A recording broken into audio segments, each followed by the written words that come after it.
My name is Lena Marquez, and I was 38 when my world fell apart in a matter of seconds at Charles de Gaulle Airport in Paris. That day, I'd flown with my family, my parents and my sister, hoping to mend some of the cracks left by my divorce.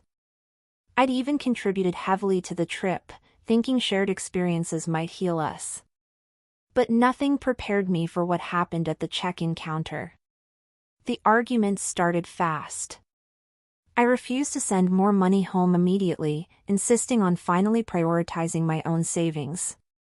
My parents erupted in fury, and my sister, ever eager to side with them, looked triumphant. Suddenly, my phone and charger were gone. She'd confiscated them for group photos. My mother held onto my passport for convenience, promising to handle documents together. And before I could process what was happening, they collected their boarding passes and disappeared toward security. I froze. My return ticket was gone. They'd canceled it. I had no way to call anyone, no boarding pass, nothing. Panic surged, but I forced myself to the help desk, trying desperately to explain the situation. Security intervened, telling me I couldn't linger in the restricted area. I felt trapped, exposed, completely alone in a foreign country. Then I saw him. A man in an impeccably tailored suit, every inch the part of someone who had wealth and abundance, approached. His eyes met mine with something calculating yet oddly calm. He leaned closer and whispered, "Pretend you're my wife. My driver is waiting." His voice was smooth, almost hypnotic, but the cold edge beneath it made me tense. Then came the words I would never forget, "Trust me. They'll regret this." Desperation left me with no choice. I grasped his hand and followed him out of the terminal. The limousine waiting outside gleamed under the airport lights, sleek and private. As we pulled away, the city lights of Paris blurred past the tinted windows. I glanced back at the terminal, at the family who'd left me stranded. Anger, betrayal, and a growing sense of determination coiled inside me. They thought they had broken me, but they were wrong. The man beside me finally spoke again, voice calm, almost clinical. "I suppose introductions are in order. Alexander Hayes. 42. I run a real estate group based in New York." I swallowed hard, my words catching in my throat, but managed. "Lena Marquez. 38. And, thank you. For whatever this is."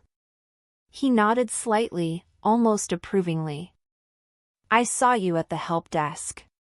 Most people would have panicked. You tried to fix it yourself. That caught my attention." I blinked, surprised at the observation. Of course, I'd been trying to hold myself together, but I hadn't realized someone had been watching, studying me. My mind raced as I tried to understand his motive, weighing the immediate safety against the strange proposal. Alexander outlined the situation plainly.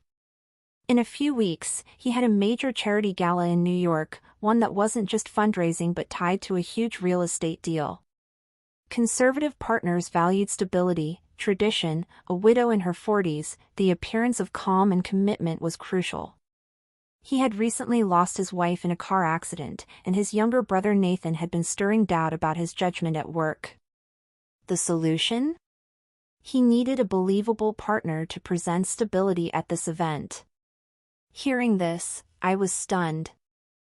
I had been stranded, abandoned, and now I was being asked to become someone's wife for appearances. The deal he offered was immediate and tangible: a return to the U.S. that very night, secure housing in his Manhattan penthouse, a new phone, and $50,000 in cash. On top of that, he promised insight into what my family was really planning. I hesitated. Could I trust a stranger in a suit at an airport? And yet, the opportunity to regain control, to protect myself, and to see what my family had done felt irresistible. I set my terms immediately: my identity would remain protected, and I would have the final say on any stories we told publicly. Alexander paused, studied me, and then extended his hand. "Deal," he said simply. As the limousine glided toward a private terminal, I clutched my small bag tightly. For the first time that day, despite the fear and betrayal, I felt a spark of control. I had made a choice on my own terms. And I wasn't looking back. The flight to New York passed in a blur of exhaustion and disbelief. Alexander's jet was silent except for the soft hum of the engines. The cabin was luxurious but understated, the dim lighting soothing, almost designed to calm anyone on edge. I leaned back in my seat, closing my eyes, letting the hum lull me into a rare, deep rest. For the first time in hours, I wasn't alone in a crisis. When we landed at a private airstrip in New York, the city was just beginning to stir. A discreet car met us on the tarmac, and I realized how shielded this world was from the chaos I'd left behind. The cityscape of Manhattan stretched before me as the car wound its way through early morning traffic. Alexander remained quiet, hands folded calmly in his lap, but I sensed his mind was already racing ahead. We arrived at his high-rise, where a doorman greeted him with a nod of familiarity. Inside, we took a private elevator to the penthouse. The doors opened to a spacious, modern apartment with floor-to-ceiling windows framing the skyline. A warm, welcoming presence met me. Elena, Alexander's housekeeper, led me to a guest suite, soft lighting and crisp sheets offering a sanctuary after the chaos. I set down my bag and noticed a new phone on the nightstand, fully charged. Alexander had kept his promise. With trembling hands, I called my cousin Diane, the one family member I trusted implicitly. Her voice came almost instantly, laced with worry. "Lena! Where have you been? I've been trying to reach you, your parents called me 3 times. I explained briefly that I was safe in New York, but her worry didn't abate. She told me what my parents had been saying, that I'd had some kind of breakdown in Paris, that my divorce stress had finally caught up with me. I listened, stomach twisting, as she described how they were already plotting to take control of my condo, the only inheritance from my grandparents that was fully in my name. They framed it as concern for my mental health, but I could hear the strategy behind their words. "This isn't concern, Diane," I said firmly. "They're trying to control my assets. I need copies of everything they've sent you, emails, documents, any notes." Within minutes, my phone buzzed with forwarded screenshots and files. Reading through them, I felt the anger building. Every detail, pre-divorce emails, cancelled appointments, my supposed erratic behavior, was cherry-picked to make me appear incompetent. They weren't protecting me, they were maneuvering for control. By the time Alexander joined me in the study, I had a plan forming. I handed him the phone, explaining the scope of what my family had attempted. He scanned the documents, expression darkening. "This is sophisticated," he said. "In New York, it's possible to petition for temporary conservatorship even for an adult without a cognitive disability, if someone convinces the court there's a risk to property or self." I nodded. That was exactly what they were attempting. But I wasn't powerless anymore. I told him to call Martin Coleman, the best asset protection attorney in the city. Within an hour, Martin arrived, briefcase in hand, ready to counter every move. He listened to my story, examined the documents, and quickly outlined our strategy: medical evaluations if needed, affidavits of competence, and full financial records proving my independence. After Martin left with instructions, I pored over New York guardianship laws on the laptop Elena had set up. Every paragraph, every requirement, I absorbed with intense focus. Waiting was no longer an option, I needed to arm myself with knowledge. This wasn't just about protecting property, it was about reclaiming control over my life. The penthouse, once just a place of refuge, now felt like a command center. Alexander continued his work, reviewing business documents, but he trusted my judgment, giving me space to act decisively.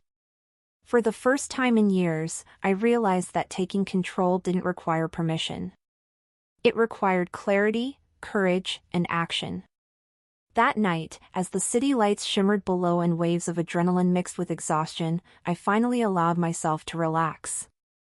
I had survived abandonment, betrayal, and the threat of losing everything I'd worked for. And I had done it on my own terms. Tomorrow, the fight would begin in earnest. But for now, I felt the quiet satisfaction of having taken the first step. The world outside could wait. Inside, I was no longer a victim. The next morning, the penthouse hummed with quiet urgency. Alexander's team had already begun organizing documents and reviewing the gala program, but I wasn't content to sit idly by. I pulled up a chair in the conference room and introduced myself to the coordinator. "Mind if I take a look at the event timeline?" I asked. She hesitated for a moment but slid the file over. Within minutes, I noticed several scheduling conflicts that could create chaos during the evening. Keynote speakers were slated too close together, leaving little buffer for delays. I marked adjustments with notes, moving the auction segment earlier to energize the crowd before dinner. Alexander watched from across the room, quiet, his gaze following every move I made. I realized he wasn't just observing, he was taking note of my instincts. By the end of the first meeting, I had restructured the guest seating, ensuring rival developers were seated apart and potential partners were grouped strategically for networking. I felt a strange satisfaction seeing my decisions carry weight in a world I had previously only observed from the sidelines. As the day progressed, my phone buzzed constantly. Diane sent updates about my family's latest moves. They had filed preliminary petitions for conservatorship, citing old emails and canceled appointments to suggest erratic behavior. My blood boiled. Every piece of evidence they had used was taken out of context, selected specifically to make me appear incapable. I forwarded the screenshots to Martin Coleman, and within hours he drafted counter-evidence, affidavits from colleagues attesting to my competence, financial records showing consistent management, and documentation of all my professional decisions. Alexander observed quietly, occasionally adding strategic notes. It was clear he was impressed not just by my resolve, but by my ability to act under pressure.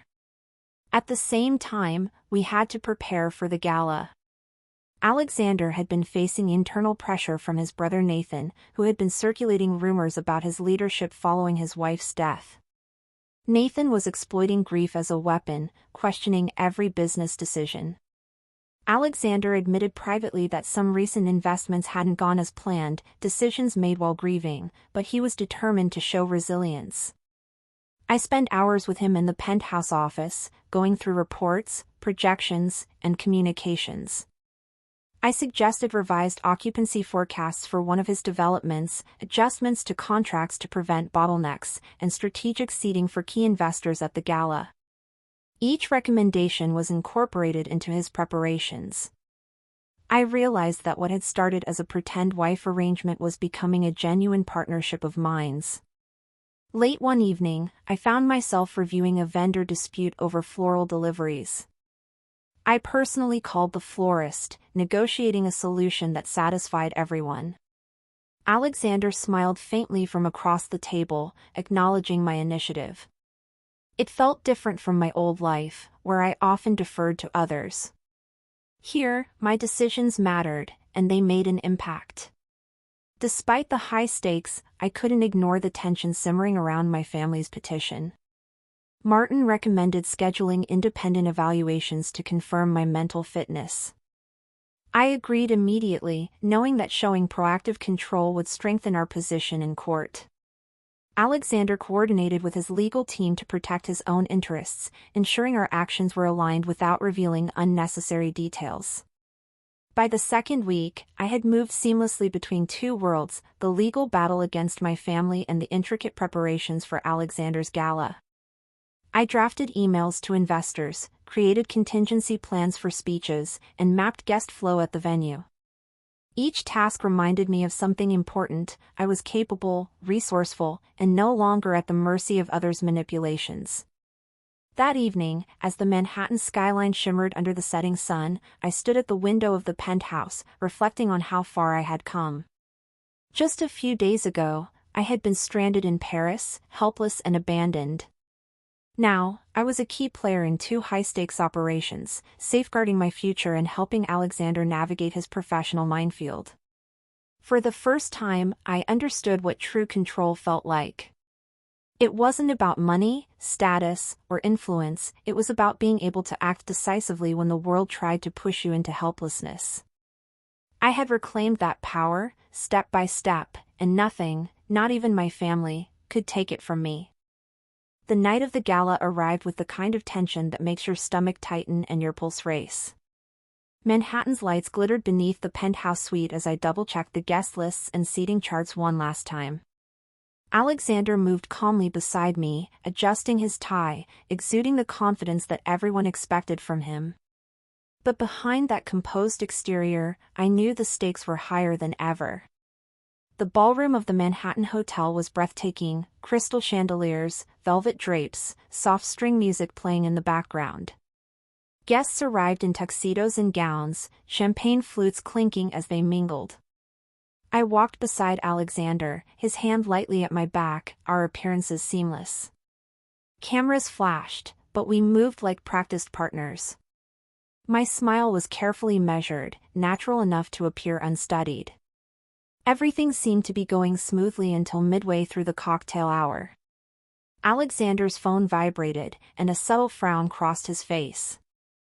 I caught a glimpse of the alert. A tabloid had republished old rumors about his supposed instability after his wife's death. Nathan had orchestrated it perfectly, planting seeds of doubt among the conservative investors.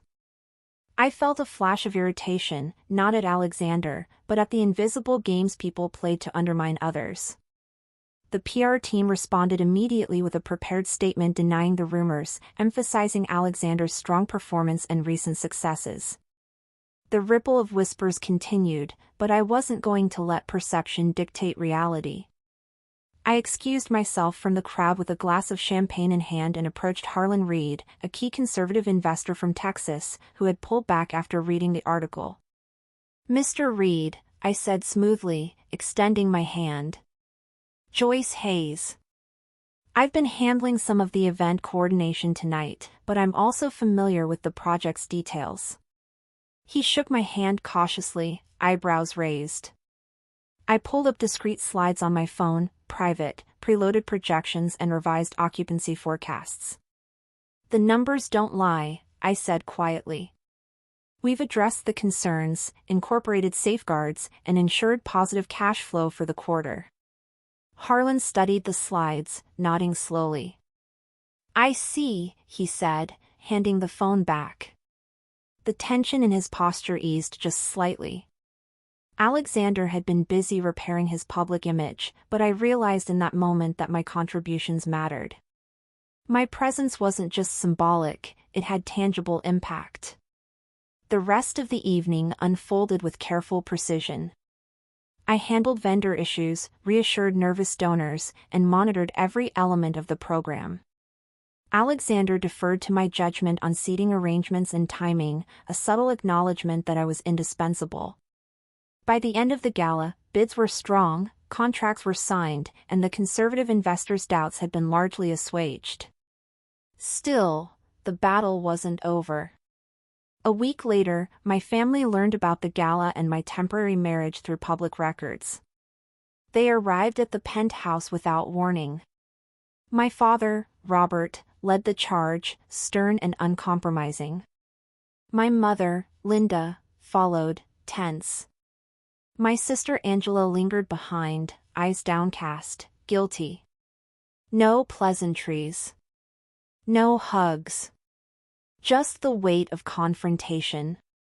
"You've gone too far," Robert said, voice low but sharp. "Marrying a man you barely know, hiding here like you think you're above us. We came to bring you home." I stood tall, arms crossed. "Bring me home? You're trying to file for conservatorship, claiming I'm incapable. That's your version of help. You orchestrated my abandonment in Paris, confiscated my phone and passport, and canceled my ticket. That was deliberate. Linda's face flushed, but she opened her mouth only to close it again. Angela whispered, "We didn't mean it to go this far." I gestured toward Martin, who had been standing quietly in the hallway. "My lawyer has all the files. You submitted preliminary papers based on old emails, taken out of context. Your claims have no legal merit." Robert stepped forward, voice rising. "Enough. Come home, and we'll drop the filing if you hand over management of the condo." I held his gaze evenly. "Here's my offer: withdraw the petition immediately. Issue a public statement acknowledging it was unfounded. In return, I won't pursue claims for fraud, forgery, or emotional distress." Angela's hand trembled as she reached for the doorknob, eyes flicking back at me. I didn't soften. "I'm the daughter you never valued," I said quietly. The door closed behind them, leaving a silence that was both heavy and liberating. The days after my family left were a strange mix of relief and vigilance. The penthouse felt quieter without their tension, but the reality of what I just confronted still weighed heavily. Alexander and I returned to our routines, diving deeper into the gala follow-ups and business planning. But my focus was split. I had to consolidate my legal victory before my family tried another tactic. Martin worked tirelessly, filing the countermotion that afternoon. I sat beside him, reviewing every document, affidavit, and piece of evidence. Emails from colleagues confirmed my reliability, financial records demonstrated consistent management, and medical evaluations verified my sound mental state. Each page reinforced what I already knew: I was capable, independent, and fully in control of my life. Within a week, the court reviewed the filings. The petition for conservatorship was dismissed.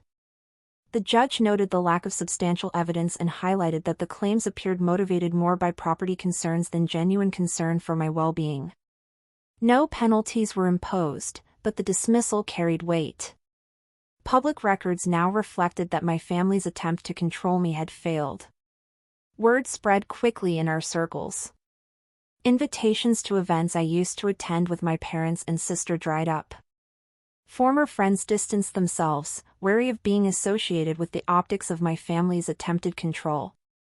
Angela's professional network noticed subtle shifts in how colleagues perceived her judgment. My parents' influence waned quietly but unmistakably. The condo remained mine, intact and uncompromised. Meanwhile, the gala's success solidified Alexander's standing and further proved my competence. He trusted me completely with follow-ups and project strategies. We analyzed investor feedback, optimized processes for future events, and planned for new developments. I discovered that the skills I had honed in crisis, organization, negotiation, attention to detail, were not only transferable but invaluable in high-stakes corporate environments.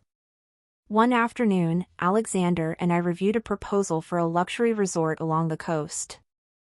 I noticed gaps in the wellness amenities and suggested expanding the spa and adding yoga pavilions to attract off-season guests. He paused, then incorporated my recommendations into the architect's revisions. Weeks later, the updates were already yielding stronger interest from potential investors. I realized that my role was no longer symbolic. I was a genuine partner. The emotional weight of the past weeks lingered, but I also felt a strange sense of liberation. The betrayals, the family's manipulations, even the airport incident, they had tested me, pushed me to a breaking point, but they had also forced me to discover my own strength. I wasn't just surviving anymore. I was thriving on my own terms. Occasionally, I received emails from Angela. One subject line simply read, "I'm sorry." She admitted she had stayed silent too long, enabled their plans, and regretted the pain her choices had caused. I read it carefully, then closed it without responding. Some bridges, I realized, are better left untouched. Forgiveness didn't have to be verbal or immediate, my priority was my own peace. The contract marriage with Alexander ended precisely on schedule. There was no drama, no resentment, just formal dissolution and the legal protections I had insisted upon. The Hayes name disappeared from my papers, but the shield it had provided lingered. Alexander also prevailed over Nathan, and the claims against him within his company dissolved. Our partnership had proven effective, even if temporary. By the end of the month, I had launched my own event planning firm. Starting with referrals from the Gala and Alexander's network, momentum built quickly. Corporate launches, high-profile weddings, and nonprofit fundraisers filled my calendar. The Manhattan condo became dual-purpose, office space downstairs, private living quarters above, reflecting both my personal taste and newfound independence. Standing on the terrace one evening, overlooking the city and feeling the ocean breeze at our coastal property, I reflected on everything I had survived.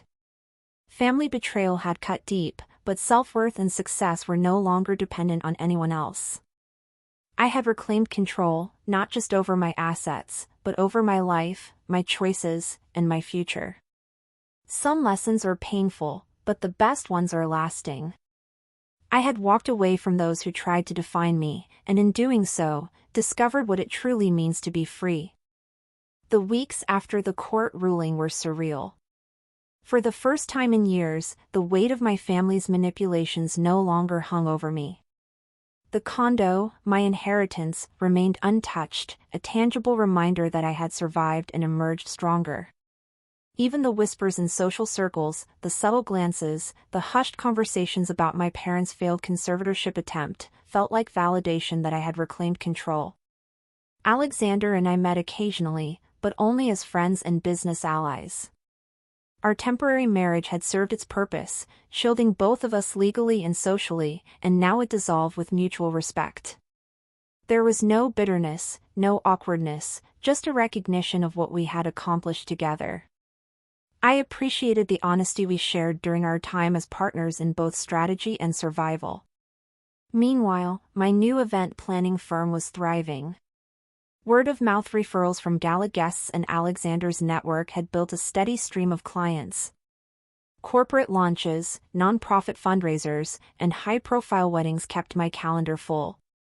The condo's dual-purpose setup, sleek office downstairs, private living quarters above, reflected both my professional ambition and my personal taste. Open layouts, neutral tones, floor-to-ceiling windows flooding rooms with light, it was my space, my rules. The Hampton property, suggested by Alexander for privacy, became a sanctuary. Weekends spent there were a mix of planning retreats, overseeing resort development, and quiet reflection. Walking along the dunes with the ocean breeze in my hair, I realized how far I had come. Betrayal had been painful, but it had pushed me to discover resilience I didn't know I had. Family communications dwindled. Occasionally, Angela reached out, the occasional "I'm sorry" email landing in my inbox, but I no longer felt the need to reply.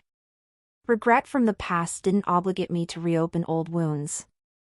My parents attempted polite gestures, but I maintained firm boundaries. The bridge between us was closed, and I was okay with that. My peace, I realized, was more important than appearances.